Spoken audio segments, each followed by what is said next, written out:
Welcome to the Jones Gallery Lecture Series. I'm Sarah Jones, the curator here at Jones Gallery. We're a contemporary art gallery based in St. John, New Brunswick, and our core mandate is to present work by contemporary Canadian artists.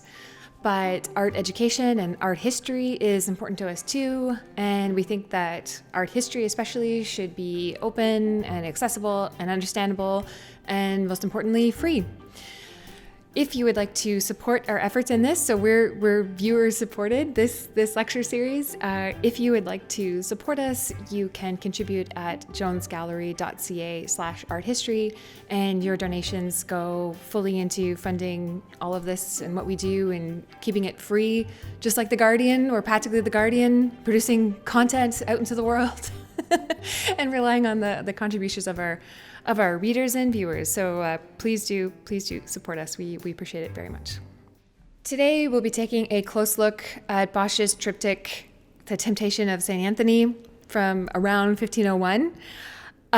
This is a very complicated work. My brother, the technical producer, starts to flutter about whenever I get close to 15 minutes on these art history videos. We're going to blow right past 15 minutes, Caleb, so you might as well have a seat. So, buckle up. Bosch, St. Anthony. I'd like to give you a little bit of context for Bosch, and also kind of for the aesthetic that we'll see, or the approach that we'll see with The Temptation of Anthony. A little bit about Bosch. He's a painter from part of the Northern Renaissance. He's a Netherlandish painter, Dutch painter. His dates are 1450 to 1516. We don't know a whole lot about his biography or about his life. He came from kind of a smallish city called Bosch. Don't know much beyond that. There aren't a great deal of paintings that survive by him, so 20, 30 paintings. His most famous are the triptychs, so that's one of them we'll be looking at today. The other famous one is the Garden of Earthly Delights. One thing we do know about his biography, there was an enormous conflagration. His town burnt to the ground, and he witnessed it. So there always tends to be some kind of town on fire, or city on fire in his images. So that's perhaps something that we can link his biography and his work together. He did cast a wide influence during his life. He had many kind of followers. His works were very popular. They were widely copied and distributed around Europe. This painting that we're looking at today eventually found its way to Portugal. It's now in a museum in Lisbon, but that wasn't uncommon for his work to be distributed throughout Europe during his lifetime. His scenes of heaven and hell, he had this very macabre vision of hell, were especially popular. So well done, Bosch, for being commercially successful. What I'll tell you about too, when we're looking at artists of the Northern Renaissance, so artists like Bosch, Van Eyck, Van der Weyden, they're all characterized by a highly detailed surface, and it's one of those paintings you can, or genre of works or period where you can look in and in and in and in, and you need a book that has really good reproductions of the work, because the amount of detail that we see in these Northern Renaissance painting is just, it's enormous. And that was part of the Northern Renaissance aesthetic, and depicting the world around them was to amass great detail. And I won't go into that too much, but that's what we see here with any of Bosch's work, is kind of a labyrinth of very highly detailed array of figures, and kind of complex scenes and complex landscapes. So it's complicated stuff to look at, and has to be looked at very closely to discern the meaning. And that's true, like I said, of all of the Northern Renaissance artists. Okay. Temptation of Anthony. I'll tell you, so like I said, this is a triptych. This is what I'm showing you here. This is how it would look if you went to the museum in Lisbon. A triptych means a 3-panel painting. And it's showing us, or Bosch is showing us scenes from the life of Saint Anthony. So Anthony appears, it's a biographical work. So Anthony appears as a figure in the left panel and in the center panel and in the right panel. And I'll show you how to identify him. But this is Anthony. He's in the dark robe, kneeling with a gesture. Anthony was a very popular saint in the 14th, 15th century. One would pray to Anthony if one had an infectious skin disease. He was a desert prophet. He's not part of our kind of commonplace consciousness here now, St. Anthony, but he's very important at the time, and viewers would have been very familiar with his life. And what Anthony is known for was a series of temptations, and he was assaulted by the devil and demons, and kind of tempted to pursue a life of sin, and ultimately he rejects that life. Or rejects that temptation. So that's the kind of the narrative that we have. The other thing that's important to realize when we're looking at works by Bosch, it's always kind of tempting or tantalizing just to dive into the weirdness, the sheer weirdness that we see here with Bosch. And I'll do a little bit of that. I mean, I fall into that too. I think it's wonderful, the strange creatures that he imagines here. But it's also important to remember that Bosch is coming from a medieval tradition. So while he invented a lot of these critters that we're going to be seeing, he comes up with ideas and beings and creatures that were never seen before. They had no pictorial tradition. But his approach doesn't originate with Bosch. There is a medieval kind of a medieval approach or medieval background or narrative to this. So I bring this up to show you, this is Gombrich wrote this as an art historian in the 50s. And he articulates that for the first and perhaps only time, an artist has succeeded in giving concrete and tangible shape to the fears that haunted the minds of men in the Middle Ages. It was an achievement that was perhaps only possible at this very moment of time, where the old ideas are still vigorous. So we still have the medieval fears and notions about the world and literally being tempted by forces of evil, while the modern spirit had provided the artist with methods to represent what he saw. So Bosch is equipped to define this kind of medieval aesthetic or this medieval idea. And what Bosch is deploying with all of these strange creatures and hybrids, it's something called a drolleries, and that's what we have, is kind of this whole array of drolleries in The Temptation of Anthony and in other works. And like I said, he didn't invent this. There was great inventiveness, but the idea of the drollery was something that existed in medieval times. The example I have here is from the 1200s. They often would have appeared in the margins, or kind of the marginalia around illuminated manuscripts. They were hybrid creatures. So what I have here is kind of the serpent tails and kind of cloven feet, and then the head of humans. So this wouldn't necessarily have anything to do with the text. It was just kind of little funny hybrids and creatures that were populating the edges of the manuscripts.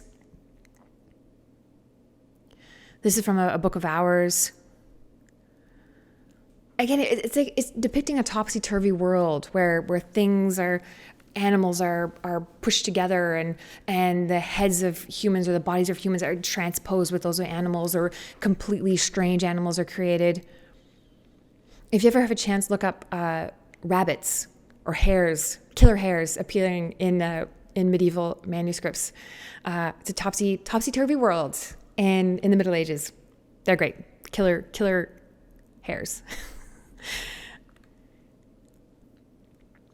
And just to show you this isn't the best photo. I took this a few years ago at the Rouen Cathedral. But again, just to give you, there's a Gothic or a medieval context to Bosch.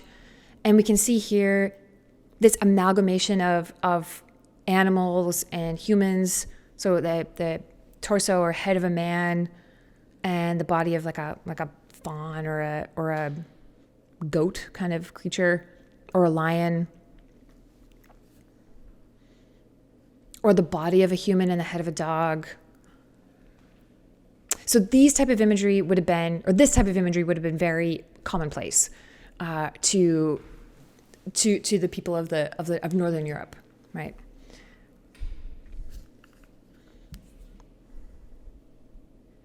Back now to Bosch and the temptation of Anthony. Oh, where to start? So we'll begin with this is the image I'm going to be using. So this is probably how it would look in person. This is a better reproduction of it, better coloring. So anyway, I'll use this. What we have is a chronological depiction of the life of Anthony. So in the first panel, he has been overwhelmed by the forces of evil. And in the second panel, he's doing battle essentially with the forces of the devil and then the demons. And then in the third panel, the far right, he has achieved inner peace and has conquered kind of all of the temptations.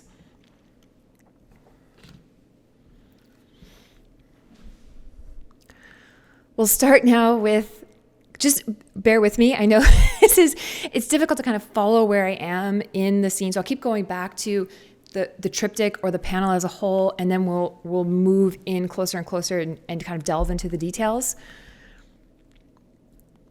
So like I said, on the left, this is Anthony. He's kind of in that group of, there's a group of four men in the center. They're kind of on that wooden platform.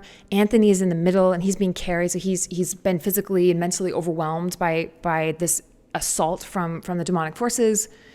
Then we move to the center panel where he's fighting them with the will of Christ. And then we shift over to the right, and then that's Anthony again in the robe with the book, and he has achieved inner peace.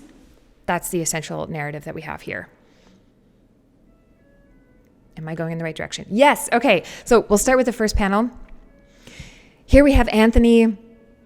He is in the center of these three other men who were hoisting them. So he's collapsed. He's physically exhausted, and he has succumbed to the forces of the devil and of the temptations.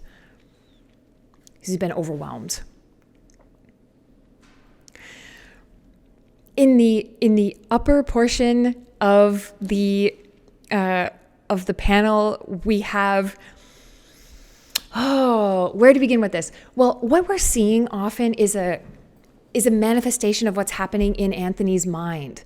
So it's his mind is being assaulted by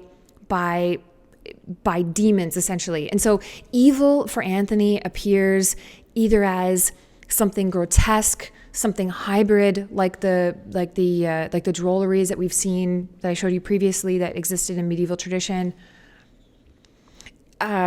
Evil appears to him either like accusing him. I'll show you that, where they're, accusing him of already fallen from the path, that he'll never follow the way of Christ, or as kind of tempting him to sin. So they're tempting him to drink. They're tempting him to lust. And so anytime you see these strange critters, it's not necessarily that is existing in the real world. This is symbolically how evil is appearing to Anthony in his mind. So what we have in the upper portion of that panel is a scene of kind of flying fish, and he's laying backwards, Anthony, and he's praying, and so he's being carried, borne aloft into the sky. And he's losing, right? In this panel, he's being overwhelmed by this. There's a knight who's kind of his horse are kind of riding into battle on a fish, and his lance is that of a fish too. Again, it's a topsy-turvy world that we see here. And they're mocking him as well. So there is a demon figure who is kind of pointing his bottom at Anthony, and his head is through his legs.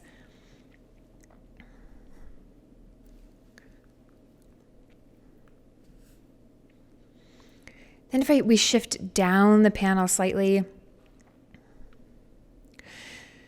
there's a, where to start with this? Okay, so there's you can see there's a figure on the hill. Do I have another detail of this? Yeah, okay. There's a figure on the hillside here, and you can see that he's almost like a giant or a troll, and between his legs is the entrance to a tavern. And so that's kind of one of the temptations that Anthony is often subjected to, that kind of a tavern is a, come on in and have a drink, Anthony, and you'll fall prey to all the kind of things that go wrong in a tavern. So this giant here with the arrow in his head forms that knoll, forms that hill, and there are people looking out of the window of the tavern. On the left of this detail that I have here, it's kind of a grasshopper. Okay, it's a fish in the armor of a grasshopper. Okay, the fish is swallowing a smaller fish. So this little scene, this little tableau, is kind of like the message being like the big fish will swallow the little fish. So each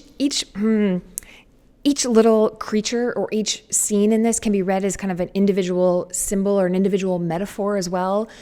Some of them are apparent to us, like big fish eat little fish, the world goes around in a circle. That's pretty obvious. We can also pick out, there's lots of kind of symbols of female genitalia. So kind of the idea of lust and being seduced by evilness. Those are easy to decipher, but some of these symbols are completely lost to us over time. Oh, I love this one. This is of course probably the most famous scene from the whole triptych. This critter with the long ears and the red cloak. There's a group of strange creatures. Do I have a detail here? No, I don't. There's a group of strange creatures huddled under the bridge, and it's like they're part of the accusers. So those are the people who are reading off his Anthony's sins to him, and the creature on the right is bringing like an indictment of his wrongs. And there are symbols that we can read into this creature. So he's skating, as you can see, he has ice skates on, and then that surface that he's on is ice. And there was a popular saying, it exists now, basically in the same kind of format. You're skating on thin ice, or you're on thin ice. You're on thin ice, pal. So just that the way to, the path to sin is kind of is an easy path to trod. So leading the penitent life or the chaste life is a complicated one, and it's easy to fall off the path. He has a kind of a cone on his head, and that's a symbol of drunkenness. The withered branch that's poking out of his cone kind of is a symbol of the withered soul. There's a little red ball dangling off of the branch, and kind of a red shape or a red sphere, red fruit. That's a symbol of the female body and lustfulness as well. You can see that motif of things being swallowed, something smaller being swallowed, also on the left. Here, there's kind of a bird hybrid, and it's swallowing something. So just that idea of like a chasm, right? That hell is a yawning chasm ready to swallow everything up. So there's lots of things being swallowed here. And there was one thing that I forgot that I'd like to point out to you. Oh yes, there's this little procession you see to the right, and they're going into the tavern. And you can see it almost looks like a priest of some kind. He has kind of that cardinal's hat or cardinal colors, and it's kind of a priestly procession, but it's obviously false. They're false priests. As you can see from their kind of strange kind of creature hybridity again. That one figure I think is so so disturbing with that kind of long bill. But kind of beware of the false priests, and they're leading the everyday people into the tavern. So that's the message there. Beware the false priests. So again, in this first panel, Anthony has been overwhelmed by these forces of the devil. So now we'll shift to the center panel, which is even more hectic. Here we are. This is the center panel. I'd like you to focus. The most important figure, obviously, is Anthony, and he appears in the very, very center of this panel. So there he is in kind of that dark cloak, and he's looking out at us. There he is, kind of in the lower left. And notice his hand is raised in a gesture of blessing. So here, Anthony, unlike the first panel, Anthony is awake. He's kneeling. He's in prayer. He's active. He's engaging with the world. Like I said, his hand is raised in that heavenly gesture. And notice too that if we follow the line that Anthony's back is forming and the direction that where his fingers are pointing, there is a small figure of Christ kind of tucked away in that alcove. And we can barely see him, but there's Christ, and there's one candle that's lit, and there is a symbol or a statue of the crucifixion. So amid this melee, Anthony is hanging on to that image. So again, we should read this as a physical manifestation of what is spiritually is happening in his mind and his soul, or the onslaught of these temptations. And here Anthony he's winning the battle because he's keeping in mind that image of Christ. And notice how Christ is reflecting the gesture of Anthony, that gesture of blessing. And there's a line that goes between them. So Christ is looking at Anthony, and then Anthony is actually looking at the audience. His gaze is directed out to us. So there is a connection between us, Anthony, that gesture, and then Christ. And it echoes ding, ding, ding, between the three of us as this world kind of swirls around. And that's really the essential moral message. Bosch is complicated. I hesitate to say this is the message that this triptych is trying to convey, but because it's we think we have one thing figured out with Bosch. We're like, all right, we've nailed this triptych of Anthony, but then the symbols are flipped and it means something else. What we think that he's saying here, it doesn't work for another painting. Anyway, it's just Bosch is complicated, but I think this message, one of a perseverance through Christ, I think that's a pretty safe message to assume. Okay, so we've established Anthony, Christ, good stuff. Forces of good. They are then doing battle, or Anthony is doing battle with all of the bizarre temptations that are swirling around him. And there's a kind of a mockery of a church service happening in behind him. There's kind of, again, that idea of false priests or false nuns. There's a nun directly in front of him. There's kind of that head footer, which is someone when their torso is gone.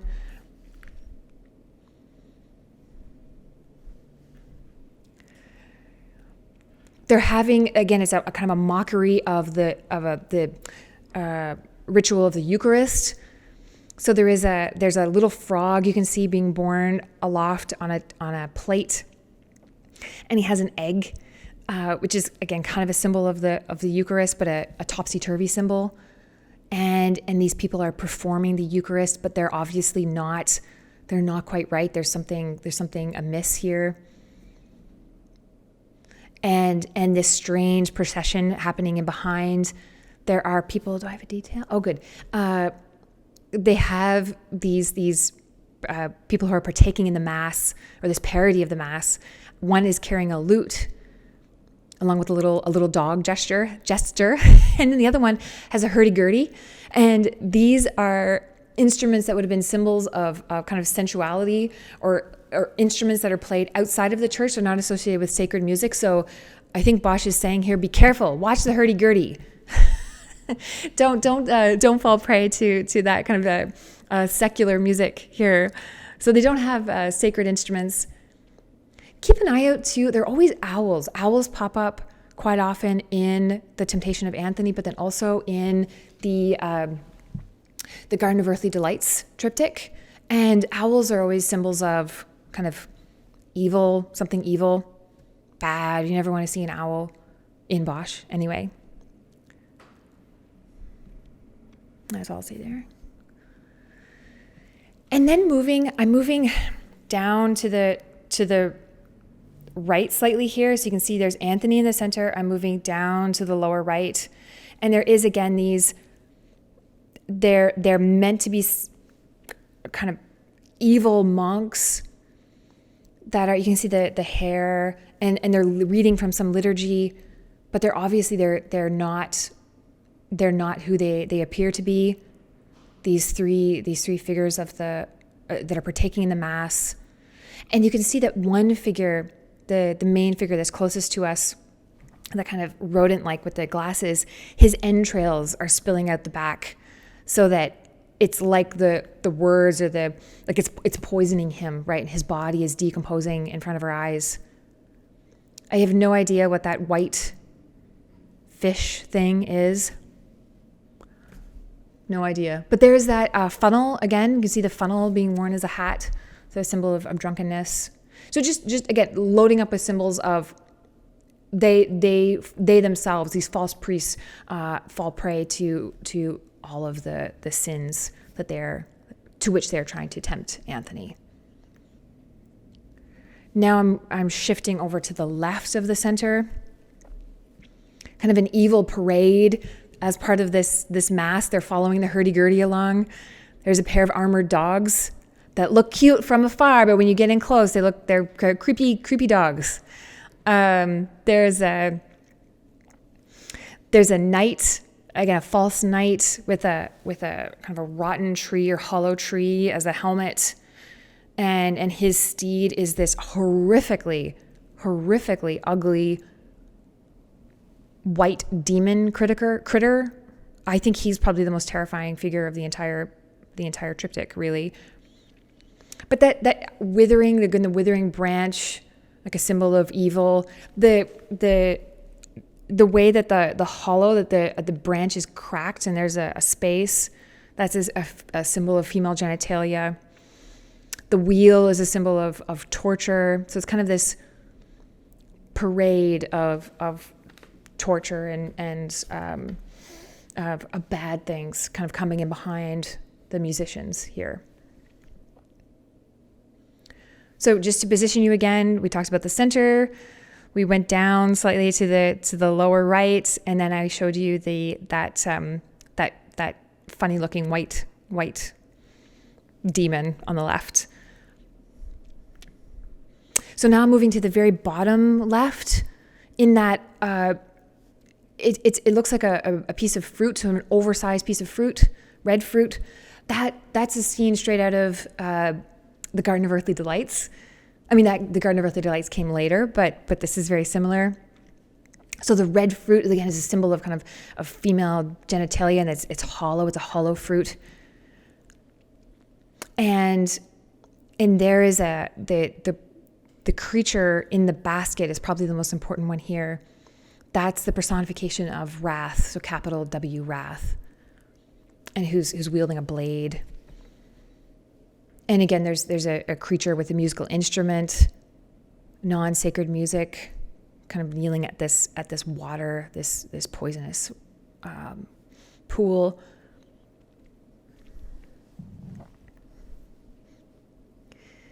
In behind, we have this strange metallic structure.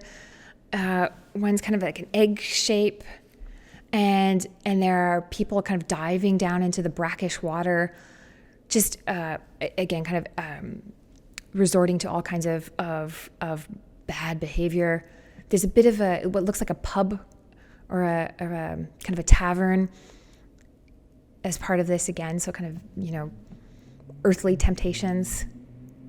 See the giant fruit again on that column they're carrying. There's two men, kind of a motif of or relief of men carrying a giant raspberry. There's a little teeny owl there as well. You can see. Oh, the owls.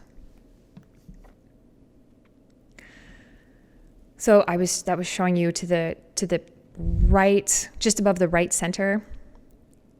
Those strange structures. Now we'll move to the bottom right.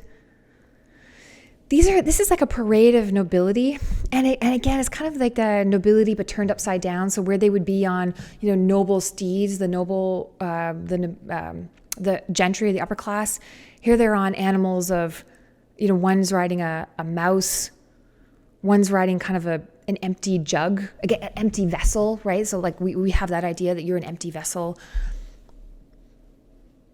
And that withering branch again, that opening in the branch, we see it's the same kind of thing again and again.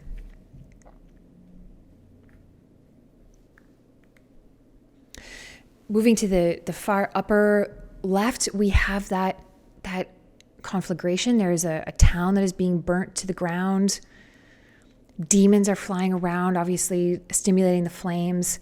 It's an absolutely terrifying vision of the world on fire, which we think that Bosch may have witnessed firsthand. So he's just always shows horrific scenes of places on fire. Now I'll move to the upper right. Oh, no, I lied. Back to the center again. Why am I here? Just to talk about again, while all of this is happening within Anthony's soul or in his mind, that he is persevering because he is staying connected to Christ. And again, the message is that we can also persevere because we are connected to Anthony and to Christ, but we have to stay connected. Yeah. We can't traipse off and follow the hurdy-gurdy and go to the tavern in the metal building. Moving now to the right and final panel. We're almost there. Anthony is at peace. He doesn't quite look at peace to me. He looks exhausted, but nevertheless, he's at peace just below the center with a book now. But he's still surrounded by temptations. So here is Anthony. We're supposed to read him at peace, but like I said, he just looks exhausted to me. But I suppose you'd be exhausted after fighting off everything. So there's a tree. Even larger representation of that tree, and that the crack in the tree being female genitalia. And then there is a naked woman to really drive the point home within the crack of the tree. So again, not giving way to sins of the flesh, not giving way to the temptation of lust being the message here.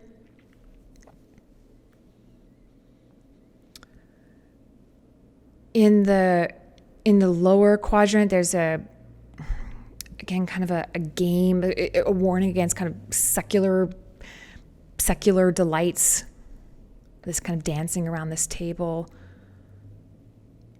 And that strange head footer, again, without a face. Again, I don't have an answer for everything, too. Like I look at that face with the knife protruding out of the, again, maybe the message would beware of, like, kind of, again, the sensual delight. So he's missing, that face is missing the nose and the eyes. We'll go with that. Beware of sensuality and the senses. In the sky here, there are two figures on a flying fish. The fish is leaving a trail of sparks. This apparently is a symbol of sexuality. Just go with it. I don't know how exactly, but it is. Don't give way to crazy sexual desires, is the message of the flying fish in the sky. There's again another kind of distant landscape with a war or something being fought. The ramparts are manned. There is a little knight fighting a black dragon, as you can see. So again, kind of a metaphor of the fight between good and evil.